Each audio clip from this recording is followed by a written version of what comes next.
Sa matagal na pong nakasubaybay po sa akin dito sa YouTube, tama yung sabi ko. Teka po muna. Alam na alam po to kung ano tong, ay nako, ano tong ginawa ko ngayon. Hulaan po ninyo kung ano tong gagawin ko ngayon.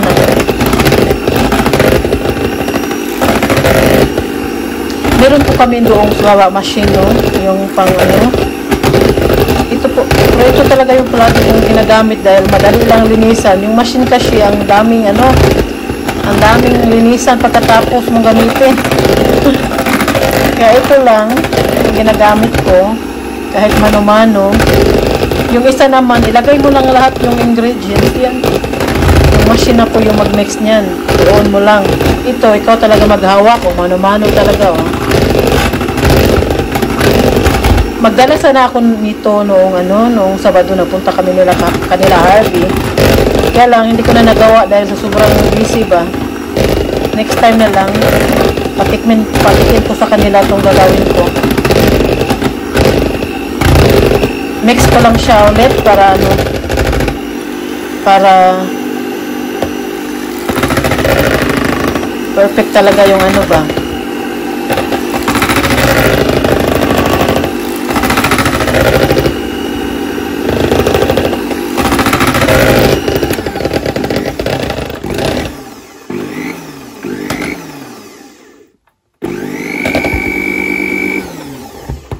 Yan, tapos na. Yan, ipapakita ko na po sa inyo kung ano to. Nasira pala tong ano ko. Ano ba, kung saan ko ginagawa yung baffle ba. Dumidikit siya dito sa taas. Nung last time pala na ginamit ko to siya, ganun din. Pero mga yun, mas grabe kay dikit talaga. As in, lahat. Kaya hindi ko na siya ginamit. Tapon ko na to. O, linisan ko siya. Ano kaya panglinis dito, no? Para matanggal tong ano niya ba? Ito, ano kaya dapat ilinis siya dito? Kaya ito na yung ginamit ko. Ito naman siya ay pang hotdog to eh. Okay lang yan. Parehas lang naman yan sila. Try na natin kung luto na.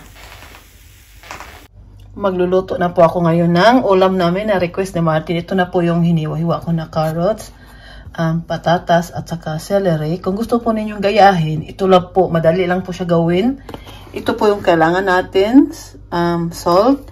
Ito din, timian. Hindi ko alam kung ano siya sa English, guys. Kayo na po mag-search ba kung ano to sa English.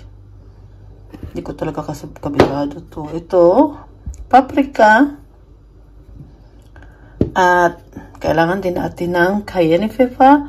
At ito po ay mag-ingat po kayo dahil ito po ay maanghang. Kung hindi kayo mahilig sa maanghang, pwede lang ninyo lagyan ng konti lang. Ito naman ay white pepper at ito ay Schwarz pepper. Yan lang ang kailangan natin. Pakita ko po sa inyo kung paano ko po siya gagawin. So, pakita ko na po sa inyo. Siguro ganito kaliit na kutsara yung gamitin ninyo. So, yung black pepper po ay isang kutsara lang. Ay 1.5 ang ilalagay ko.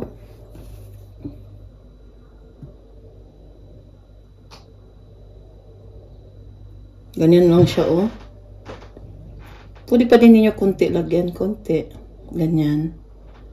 Pindi po sa inyo kasi hindi naman siya, hindi naman siya kung madami or konti lang ilagay ninyo. Mas maganda kung sobra-sobra nga, diba? Mas masarap. Basta ito ang hindi kailangan na maraming ilagay kay maalat. Dapat ito ang i-control natin. At itong white pepper naman, ano lang, isang kutsara lang. Ganyan lang. Tapos i-mix po ninyo, ha? At ito namang cayenne pepper, dahil mahilig po kami sa banghang, isang kutsara pong ganyan po yung nilalagay ko palagi. Tingnan po ninyo, mix ko lang siya. At ito namang paprika. Ito kasi masarap kasi ito siya, kaya 2 kutsarang nilalagay ko nito. Yan o.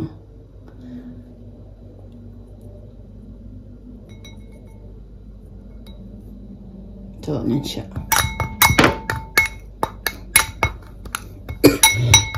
Ay, naku, ano ba yan? Mix lang po ninyo ha, para maano siya ba, ma-mix talaga ng, at ito naman, ito siya. Isang kutsara lang nito. Ito ay nagpapasarap din to sa ano ha, sa manok. Akala mo, nag-video pa no, akala mo naman na master magluto. Ang i-share ko lang po sa inyo kasi palagi kong sinasabi, i-share ko sa inyo. Tas pagkatapos kong anuhin, hindi ko na napakita. So, ito gana dami ang salt. Lagyan pa natin ng konti. So, ganyan. Ganyan lang.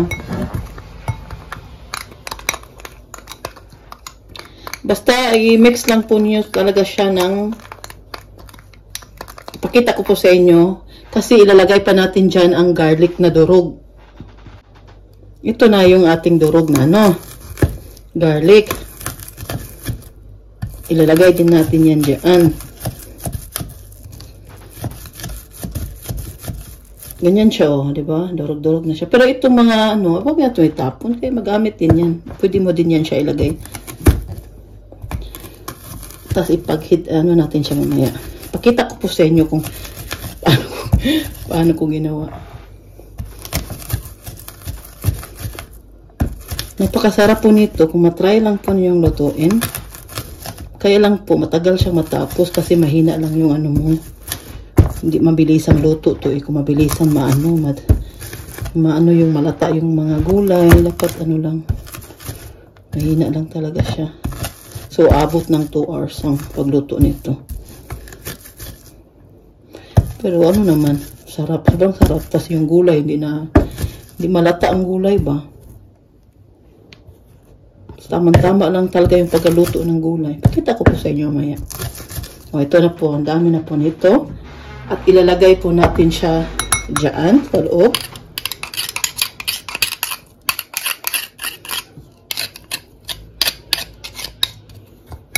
Yan. Mix lang natin mabuti.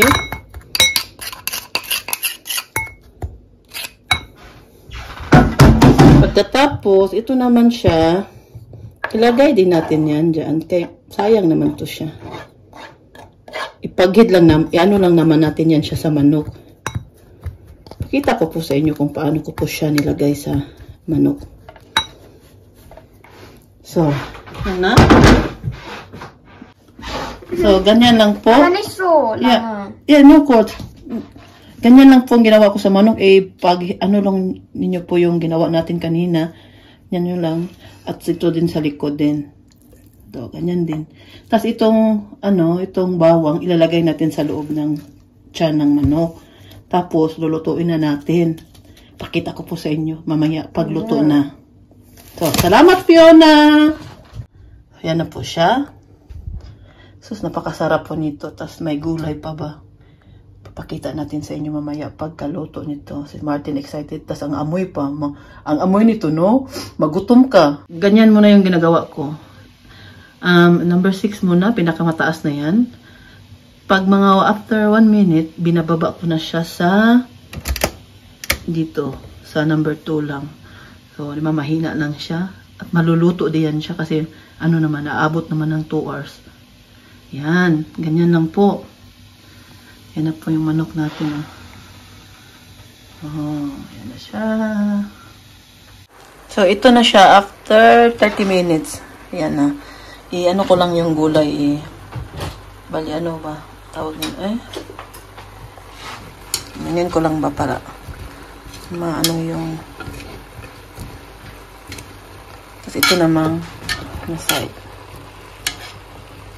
Tapos, babalik na rin ko yung manok. Ngayon lang siya. Tagal-tagal pa to kay matigas pa yung gulay. Yan, binaliktad ko na po ang manok. Yan na po siya yung nasa ibaba. Takpan natin ulit. At mamaya, after 30 minutes ulit, ibaliktarin na naman natin. Hanggang sa maluto. Magluto pa ako ng kanin. Alam po ba ninyo kung sino lang pong kumakain yan dito sa amin? Kami lang tatlo, Michelle at si Martin at ako. Yung dalawa kong anak, ayaw, maarte ang dalawa. Kaya lutuan ko naman sila ng pagkain nila. Yan na siya. Isang oras na tong naluto. Ano ba? Isang oras na. Pero kulang pa yan. Babaliktarin ko ang manok. Na naman. Pero yung gulay natin, di ba? Hindi pa siya masyadong lata. Babaliktarin ko ang manok para sa kabilang side na naman ang maluto. Yan. Sarap. Titikman ko kung maanghang ba. Yan. Luto na. Ang sarap.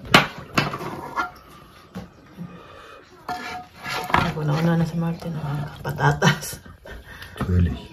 Patatas talaga inuna niya. Tingnan mo niya, di ba ang gulay hindi siya nalata. Kahit matagal siyang hatiin na ni Martin ang manok. Irgendwie was abkriegen. Basta siya. Auch ein Schokolade. Ba?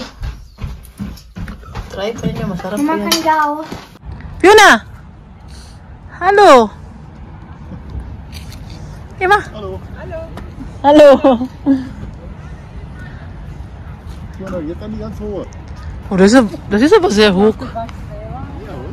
Sehr hoch, Han. Ang taas naman yan, ay. Kita pa ba ninyo? Taas. Wow. Das ist sehr hoch, ne? Ayan, busog na busog kami. Kaya maglakad-lakad. 18 degrees po dito sa amin ngayon. So, ganito lang sana ang weather sa Germany pag winter, oy. Katulad sa Australia ba, hindi masyadong malamig. Hindi katulad dito na, grabe. Minus 20. Pag winter, minsan minus 15. Oh, ginoo ko. Malamig-lamig. Wo? May crocodile daw. Saan? Sieht genauso aus, oder? Diese 3 Steine da hinten. Oh, crocodile daw. Dauern gerade auf Essen.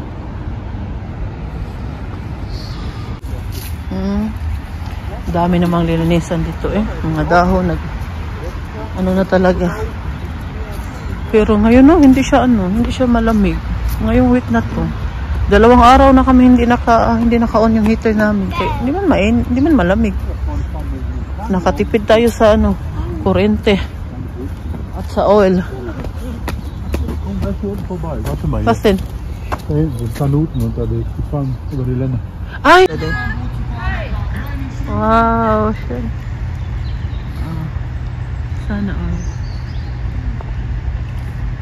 Ja.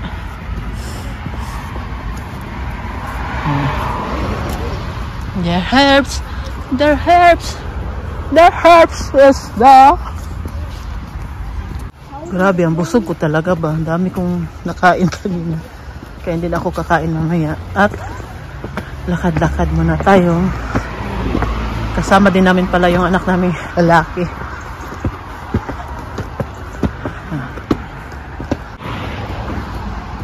Chat, warum die Spielplatz ist keiner da? Spielplatz ist so? Ha? Okay. Ano pala, yung playground ba? Walang bata, naglaro. Kaya tinanong ko sa Martin, bakit walang bata? Basa daw. Ang ganda kita ko sa inyo yung paligid ha, na napakaganda tingnan ng mga dahon.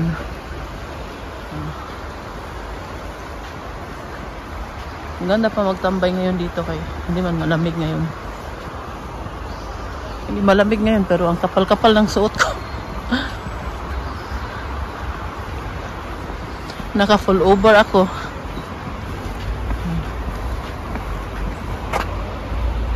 Wow. Pwede ba maligo dyan? Hindi bawal. Ang linis pa ng tubig. Kaya summer, maraming bata naglalaro. Hindi naman malalim dyan sa May mga part dito na malalim, pero dyan, may, ayan, Hindi naman malalim. Ito pong nilakaran namin ngayon. Malapit sa sa grocery store. Pumasok kami. Pumili kami ng ice cream, Melka. Tag-iisa kami ni Fiona, Philip at ako. Kasi 3 lang din ang laman. At pumili pa ako para kay Uma itong yogurt. At kiwi. Kiwi kasi sa German. 59 cents lang yung isa. Kaya bumili ako. Ngayon, yung auto namin doon pa sa... Ang ganda. Doon pa sa pinakadulo. Kaya punta kami. Balik na kami sa auto namin. At kainin namin muna tong namin.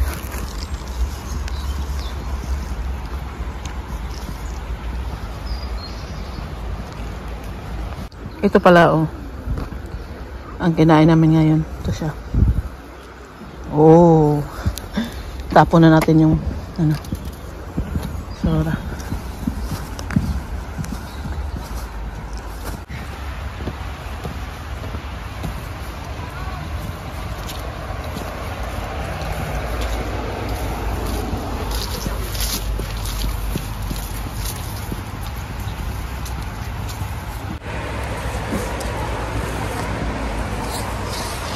Uy! Ito po ang niluto ko ngayon para kay Martin. At nagluto din ako ng kanin para may konting kanin siya. Si Martin kasi hindi masyadong mahilig sa sa rice eh. Makain naman siya pero ayaw niya na araw-araw rice ang kinakain dito sa bahay. Ayaw niya.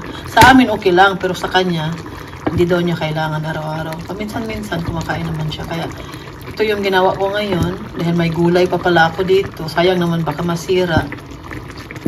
Darating na yun. Nagtrabaho na po yun ng 8 hours na po yun nagtrabaho. Maaga yung nagising kanina. Mag 4:45 nagising ngayon sa Martin kasi maaga yan siya papasok. Tapos ayaw niya talaga yung maliit guys. Martin, nako. Ang pasok niya alas 6. Alis yan dito sa bahay alas 5. Ang lapit-lapit lang ng company nila, 10 minutes lang auto. Ayaw niya yung maliit, yung mga sa stress niya yung mga tao sa daan, lalo na yung mabagal yung takbo ng auto, tas gusto niya mag-overtake, ganyan ba? Ayaw niya, ganyan gusto niya na marami pang may oras pa siya magbiyahe papunta sa trabaho kahit malapit lang na walang stress. Yan talaga yan si Martin. Ayaw niyang maliit, kahit kahit panggabi pa yan siya. Or panghapon, mga 1 hour palaga, kung panghapon siya, aalis siya dito 1:00. Pasok niya alas 2. Kung night shift naman siya, alis na siya dito alas 9. Ang pasok niya alas 10. Ayaw niya yung mga last minute. Yan ang pinaka-hate ni Martin. Yung last minute. Palutuin lang natin yan muna ng mga 5 minutes na lang. At tapos na yan siya. Si Martin, alam po ba ninyo? 47 years na po yung nagtatrabaho. 47 years na. Alain nyo pa, no? Tapos kailangan pa niya. Sabi ng government, kailangan pa niya ng 7 taon magtrabaho. Saan kayo niyan? Dito lang yan sa Germany. 7 years pa daw. Hindi ko naikwento sa inyo nung last month pala. Muntik nang masunog yung kusina namin dahil nagluluto po ako ng kanin. Ito po yung nangyari sa kaldero ko. Ito po yung ginamit ko. Yan talaga yung problema pag wala kang rice cooker kasi nasira nga yung rice cooker ko. Hindi pa ako bumili ng bago dahil hindi naman kami araw-araw kumakain ng kanin. Sabi ko kay Martin, saka na. Hindi naman yan kamahalan ng rice cooker. Meron naman 20 plus lang. Sabi ko, yan, saka na. May binili na po kami last year, the rice cooker, pero hindi ko siya ginamit. Yun, napunta ito sa Raquela. Binigay ko na lang kay Raquela. Naregalo ko sa kanila kasi wala din silang rice cooker. Sabi ko, yun na lang yung regalo natin. Sabi ko kay Martin, para hindi na sila kailangan bibili pa. Kaya hindi naman mabili yan dito sa amin. Wala. Minsan lang yan available sa Lidl. Kaya ito, nangyari. Ang nangyari, kwento ko na sa inyo po, paano nangyari. Nung dumating si Kabayan, kay kunin niya yung karton ko, timing nung time yun, nagsaing ako ng kanin. Kakastart ko pa lang, tapos dumating sila. Pagkatapos, nung nag-doorbell na, bumaba ako. Nakalimutan ko tong i-off muna yung niluto ko ba. Para kung matagalan ako sa baba, walang mangyari sa taas. Tas, ang mga anak ko nung time na yun, may pasok. So, nangyari nun, nung nag-doorbell siya, bumaba ako. Binuksan ko yung ano namin, garahean namin. Hindi man bumukas. Ina-stress ako dahil hindi mailabas yung karton kasi nasa garahean namin yung karton. Hindi bubukas. Ano kasi yun? Automatic ba? Remote control yung gamit ba? Hindi man bumukas. Sabi ko sa trabante nila, Ate Kati, na kung alam niya anong gagawin doon sa loob ng motor ba, paano yan pindutin. Kasi nitry ko, ayaw talaga mabukas. So, pumasok siya. Siya nagtingin. Nitry niya.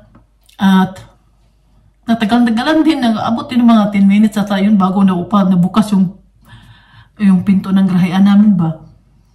Kaya ako, kalma lang ako na para bang walang niluluto sa taas. Kalma lang ako. Nagkwentuhan pa kami. Kasi yung posa namin doon, nagkwentuhan pa kami sa baba. Kasi yung kasamahan niya, sabi niya, kung pwede pa siya umihi dito sa taas kasi naihi siya. Naihi ko pa siya, German yung kasama niyang driver. Umihi pa siya. Tapos habang nagkwentuhan pa kami mga ilang minuto din sa baba ba. Tapos nung pag-akyat ko, dumiretso ako sa living room ni Uma. Umupo muna ako doon. Para pang walang niluluto sa taas. Sabi ko, wala pa naman akong kasi po, simula nung corona time, no? Iwan ko kung nagka-corona na ako kasi palagi naman akong tinitest. Negative naman. Ano na ko ba? Hindi na ako masyadong nakakaamoy bitaw. Minsan may araw talaga na hindi ko maamoy yung may minuto ako. Pero hindi naman siya palagi. Paminsan-minsan lang ba? Lalo na pag yung ilong ko barado. Yung time na yun, sabi ko, akit ko muna sa taas. Parang may niluluto ako grabing takbo ko sa taas. Yung kusina naman, nag-start na talaga siyang umusok na ba? Yung ano ba, yung kasi namatag, yung itong kaldero, sobrang pagod na yung nasa loob, yung kanin, sobrang pagod na. Nilinisan mo lang ito kunti ngayon, natanggal-tanggal na ito, hindi pa kasi siya kasi wala ako talaga extra pang linis. Nung pag-akyat ko, grabe na yung umusok na talaga sa kusina namin sa taas. May alarm pa naman kami, sinirado ko yung pinto ng namin, yung kusina namin para hindi umalarm doon sa namin. Kaya pag bumabot doon ang usok, yung alarm. Buti na lang talaga na umakyat ako kung sakaling baka naglinis ba ako sa baba sa basement namin. Malay, kasi ganyan ako minsan pag bumaba ako, punta ako doon tingin-tingin muna ako sa basement namin kung may mga kailangan itapon na mga karton, mga nilagyan ng mga pinamili namin. Ganyan po ako. Buti na lang talaga nung pag-alis nila, umakyat din ako. Sabi nga niya nung lalaki nga, hindi mo picturean tong yung resibo. Sabi ko, ay wag na lang siya. Kaya wala akong dalang cellphone din. Kung umakyat lang ako sana nung time na yun, nang sinabi niya na kung hindi ko ba picturean yung resibo. Kasi wala akong kopya. Hindi yung nangyari sana na napansin ko sana o nakita ko na may niluto pala ako. Hindi sana yun masira. Hindi sana yun mapagod. Grabe talaga yung panik ko pa. Nervous pa naman ako basta sunog-sunog kaya nasunugan na kami sa Pilipinas. Grabe yung nervous ko kaya may trauma na ako sa mga ganyang bagay. Lalo na itong nangyari sa likod namin nung nasunog yung likod sa garden namin ba. Grabe din yung trauma ko noon. Grabe yung takot ko. Buti na lang talaga na kakastart pa lang talaga umusok sa kusina namin. Yung ba? Hindi pa grabe ba? Akalain niyo kung nagtagal ako sa baba nakaupo, no? Tapos hindi ko na amoy agad yung